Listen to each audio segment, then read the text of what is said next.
Page 1. His name was Banksy, and he had a masterful talent, the ability to express his opinion to the world through an art known as tagging.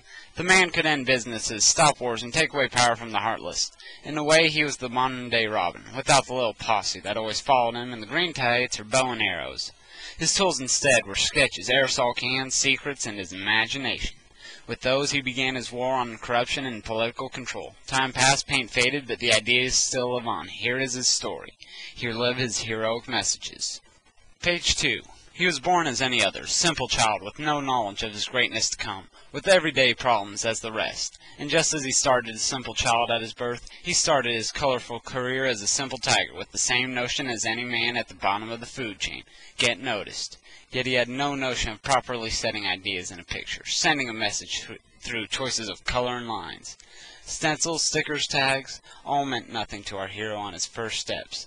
But then he saw something that sent him down the path of the stencil. Page 3.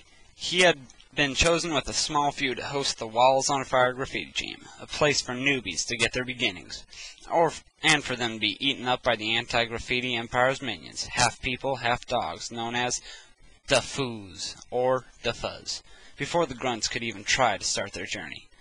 Banksy had been learning new ways of fighting back when he saw them coming. The Foos streaking towards his position, leaving him only one choice: hide.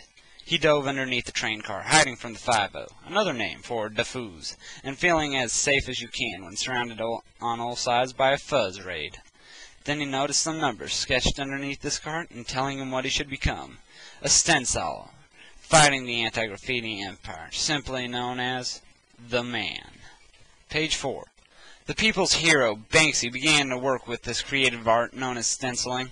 Works in progress failed, ideas he just thought of failed, everything failed, but still he pushed on, for the sake of his world, the people's world, and for the sake of his creativity, his imagination.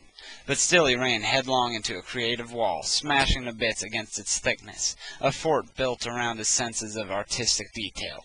Just before he gave up and would leave the canvas of life blank, he found his inspiration in works known today as Banksy's Rats. Page 5. Those creations of his began to swarm throughout London, slowly invading Britain, finally infesting the world, as if they were Banksy's eyes and ears. Maybe they are, a connection to every point on this earth, so that he may spread his message. And all had their own ways of winning people over, whether it be through jamming to a beat, picketing their ideas till they became reality, or just rapping till the crowd knew what Banksy said in lyrical colors. And because Banksy created them, they all shared his views and screamed them to the world, making others think, others do, and some change into what they are meant to be, and fight for what Banksy said. It was our hero's underground network of support. Page 6. Just as Luke Skywalker had Obi-Wan Kenobi, Banksy had Black Blue Rat, a graffiti artist that inspired Banksy into his ways, giving him the drive to create our stenciled ratty friends that populate this world. Black Blue Rat, Banksy's mentor, was born Savior Prow and started Banksy in his ways, giving Banksy his dreams of being a tagger, showing your views to the world, never to be put down. Banksy even said once, "Every time I think I've painted something slightly original, I found out that Black Blue Rat had done it as well, only 20 years earlier." These two have even worked together to spread their influence, putting one piece after another out, an unstoppable torrent of anti-war, anti-government, and anti-evil emotion that can take down even the most corrupt. Page 7. Banksy isn't just a man on a mission always, a poker-faced, anti-fun jerk. He does have his fun side, enjoying movies, music, and normal life when he becomes a normal citizen again, taking off the mask of Banksy and long walks on the beach. One of his favorite movies, and a friend of his who sadly lost his life in a tagging train accident, was Pulp Fiction.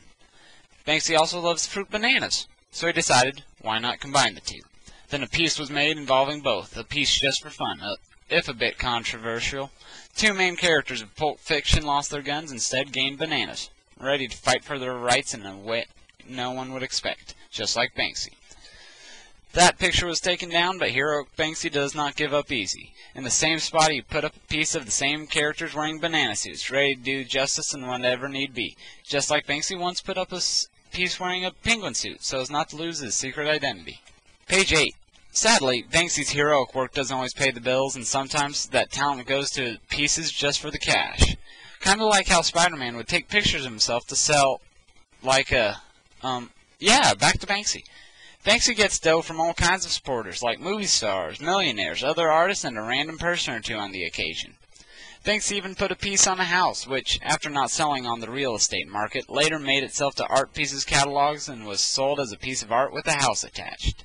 Sadly, our hero despises doing this also, even though he must do so to keep working. One piece was even named for the buyers, the so-called, "I can't believe you morons actually buy this shit" piece. Page 9. And just as the Teenage Mutant Ninja Turtles have the Shredder, and Mario has Bowser, our hero needs to have an arch nemesis. A man by the alias of Peter Gibson, a high-ranking leader of Keep Britain Tidy, who is in allegiance with the Man and the Foos. Is Banksy's most feared enemy, a crazed, soulless man, with no taste for any art, no matter how beautiful it is or pure the message.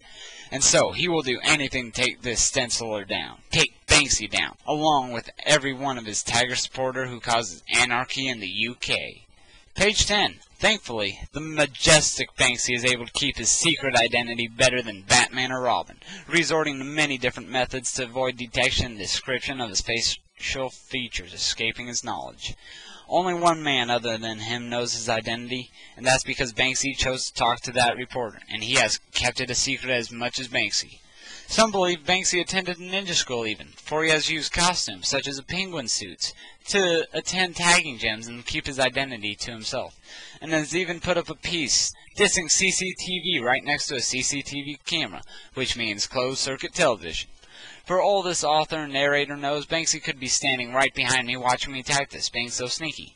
And all mankind is grateful to Banksy, for instead of using these talents for evil and simple mayhem, he puts them to a better cause, namely, saving the world from corruption, and hopefully, thanks to him, this world will be a better place for all mankind, and upcoming tigers soon.